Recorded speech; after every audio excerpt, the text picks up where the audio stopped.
Me and Teresa, we gigged once together. We gigged up in Galway, and she absolutely killed. And then we loaded the body into the brought it out in the middle of the woods. We didn't say anything. We just made love to each other. We won't tell anyone. You're not even if I'm seeing a gig in the Spillane. It's Teresa Coyne. I'll be honest, standing up there with a bit of formality and sort of, how do to the fact that this is a stand-up gig. But yeah, I mean, I'm so glad. Feminism wasn't for anything when men can get a nice slap on the arse as well. Lovely. Well, I have a bit of good news. I had a date today. Yeah, he was just really smart as well. Asked me loads of questions about myself. I think it went really well. Now, the fact that it was in a Garda station is neither here nor there.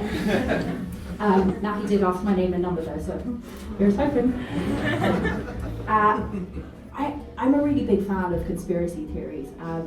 My current favourite is about pandas. Paul, my friend.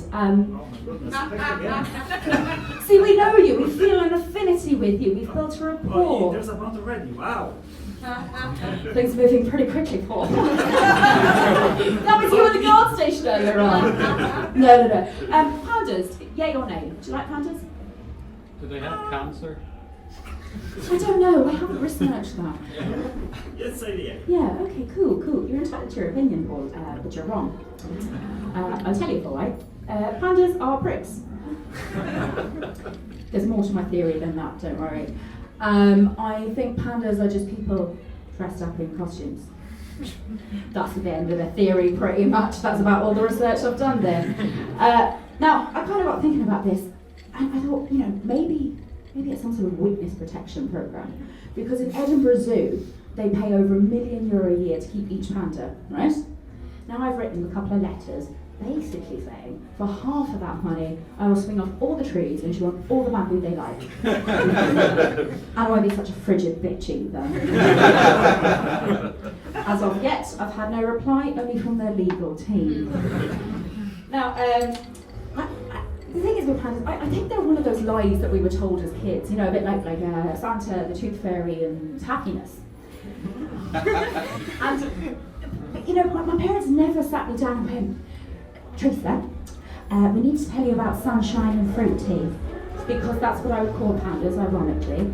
Because they're actually Jim and Margaret from next door, sorry. But that's because my parents are really crap at breaking bad news, right? I say bad news, I'm about to tell you how I found out that my mum was pregnant with my sisters. Anyway, when I have 3 younger sisters, and each and every time I found out about those, when my dad came home from the pub on a Saturday, a few pints, and he would share his kebab with me, which, by the way, is how you know you are loved.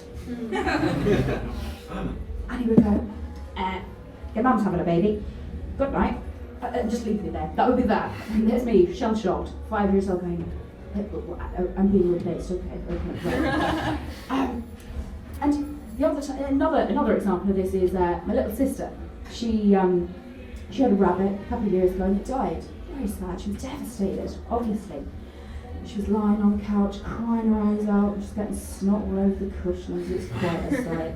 And my poor dad doesn't know what to do. Typical Irish dad, he's just sort of, oh, please stop. It'll be okay, probably. And then gives up, clearly, a man defeated, and then just goes, well, I think it's time we told you now. There's no such thing as Santa either. Now, to be fair, he probably had a point. She was 16 at the time. The other thing is, I was saying to Gary, I wasn't sure about doing this bit, but fuck it, we'll try it. We're in a dungeon. What's the worst that can happen?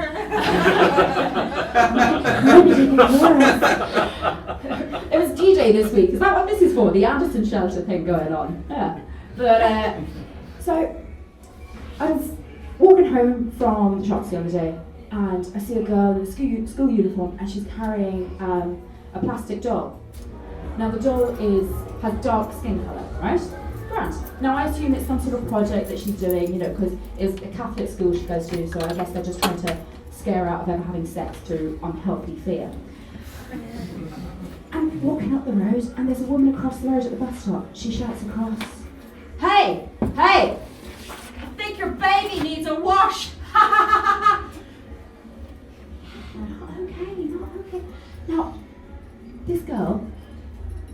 she reacted? Anger? Walked away? Just ignored her? No, she turned around and starts laughing with her. Now, I think it's safe to say that's probably a fail on that project. That's good. If she was any right kind of mother, she would have gone across the road and beaten that woman over the head with a lump of plastic in her hands. Now, I feel like I should address the accent a little bit because it's a weird sort of mutant mongrel mashup of accents, I'm aware. I was born in London but moved to Galway when I was 11.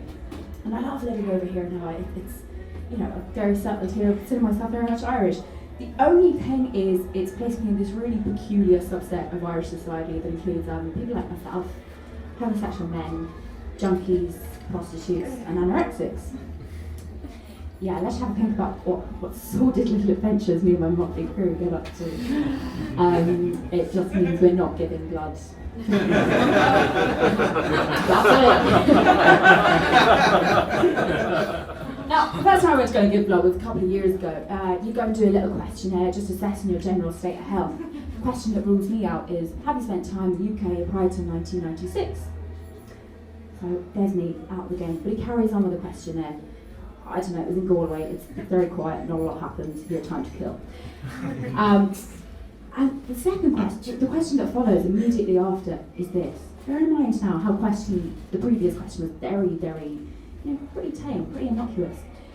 He then asked me, have you, or is anyone you've ever had sexual intercourse with, had sex with a monkey? I know, for me as well. Now, the problem with a question like that is that it raises very many more questions. Firstly, why are you asking me this? What makes you think of being presented with such an opportunity? Opportunity might be the wrong word there. Secondly, I don't know when you find that out about a person. Imagine you're with someone for the first time and things are going quite well and you take it into the bedroom. You might stop and ask about protection. It's embarrassing to have to do it. Then you have to follow it up with, whoa, hang on a second. Have you done a monkey? Because if you can keep going after that, I will be upstairs at the bar afterwards. Now, unlike the Irish Blood Board, I consider myself very much equal opportunities. Right. Let's start a revolution. But, by which I mean, when I say equal opportunities, I mean I'm bisexual, or as I like to call it, ambidextrous. And I've been, with my friends and family, I've been really lucky. The support has been great, by and large. A bit like me, by and large. And you do encounter some kind of strange attitudes when you tell people, first of all. Like, the biggest one I get is people go, oh, bisexuals, they just want to have their cake and eat it. As opposed to everyone else who wants to have their cake and fuck it out the window. They say, bisexuals, they're just greedy. Like we're stealing all the sex. Now, I assure you, we're not. I'm not. There is plenty to go around. And I was kind of thinking about it there the other day, like, maybe it's asexuals, maybe they're the ones who are greedy, keeping it all to themselves, For anyone who doesn't know what asexuals are, they're people who have no sexual experience or no sexual desires or expressions or whatever. They're kind of like the opposite of priests. They can, but they don't. And I was watching a documentary about it recently. It's very good. You should give it a go. It's on Netflix. And it's simply entitled Asexual, so no fucking about there. Another one is that I get, people kind of think bisexuality, it doesn't exist. It's just a phase between heterosexuality and homosexuality. That I'm just maybe a straight girl looking for attention, or it's a case of bye now, gay later. Honestly, it's not attention seeking. I mean, this is attention seeking, definitely. It's also a really good way to play for a full room of people at once. So. Don't worry, I'm no threat. I like sensible shoes and cardigans. You're fine. Now, I think I can understand the logic behind when people say, oh, bisexuals, they like sex with men, they like sex with women. They must bloody love a good threesome. No? No, not this one. It's bad enough asking one person if they've had sex with a monkey.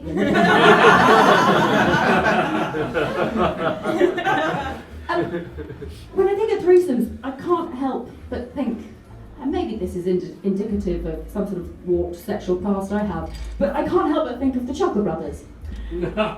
Yeah. For those of you who don't know who the Chuckle Brothers are, I'll tell you this much. The last thing you want to be thinking of in the throes of passion are two middle-aged, mustachioed brothers shouting, "To me, to you, to me, to you." And roundabouts a little bit seem like, did I slip? No, I bollocks that up. Never mind, rewind. Threesomes. They're kind of like roundabouts in that they're very busy. I don't really know all the rules. And you're never quite sure where everyone's going to get off. I'll leave you on this one. You've been really lovely, and this is a really nice evening, so thank you very much, John. I get asked, what's my preference? You know, people go, well, what's your percentage? Like I've sat down and done the maths. And I'll be honest, the extent of the mathematics I've done on it is type 58,008 into a calculator and turn it upside down. But the thing is, when it comes to the person I'm with, I care about, what they say, what they do, what they think. I don't care what's between their legs, just as long as it's me. Anyway, thank you very much. Guys, one more time, Teresa Coyne! Teresa is a bisexual, and I've actually never known a bisexual.